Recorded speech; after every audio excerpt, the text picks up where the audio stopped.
कार्यकर्त्यांनी कोणती भूमिका घेऊन लोकांपुढे गेलं पाहिजे, कोणता विचार लोकांपुढे घेऊन गेलं पाहिजे, हे आतापर्यंत जी काही नेते मंडळींनी भाषणं आपल्या समोर केलेली आहेत त्याच्यावरनं ही दिशा आपल्या समोर स्पष्ट होते आहे.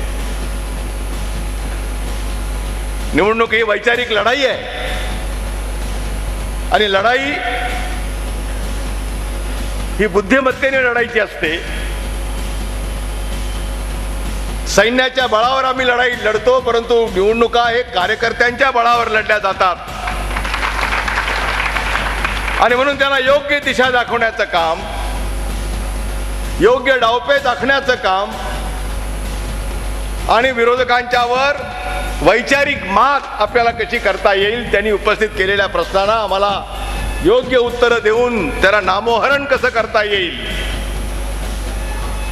या विचाराचा प्रभाव जोपर्यंत कार्यकर्त्यांच्यावर नीटपणानं पडत नाही तोपर्यंत आपली भूमिका जी सकारात्मक आहे, नकारात्मक नाही आमची भूमिका,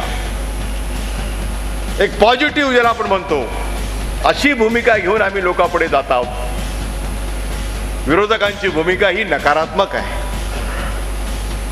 चांगलं चाललेल्या कामामध्ये अडथळे निर्माण करण्याचं काम,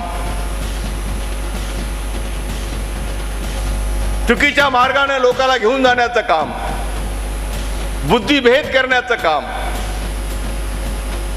शंका कुशंका निर्माण करण्याचं काम, अफवा पसरवण्याचं काम,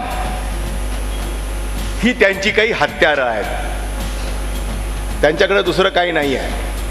विकासावर ते बोलू शकत नाहीत का, तरी काही केलंच नाही कधी.